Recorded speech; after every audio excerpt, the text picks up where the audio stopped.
Welcome to the Slop Farm. Enjoy the video.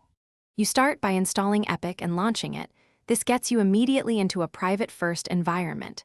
Choose the installer for Windows, Mac OS, or Linux, and pick Custom Install to control defaults.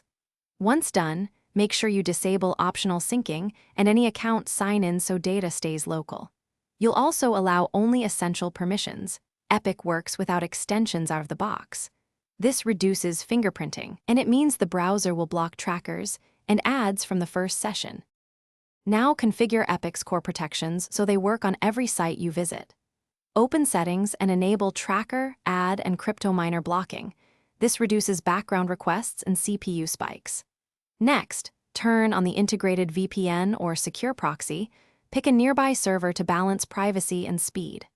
Once that's active, adjust fingerprinting protection and cookie rules to strict, and enable HTTPS-only mode. Together, these steps lower identifiable traces and force encryption. For everyday browsing, open a private window and let Epic clear session data automatically. This keeps history and cookies off your device. If a site breaks, first whitelist it temporarily, then test with the VPN off to see if the proxy caused the issue. Once done, make sure to re-enable protections. If problems persist, reset browser settings, disable any third-party extensions, or reinstall Epic. That usually resolves corrupt profiles or misconfigurations and restores privacy defaults.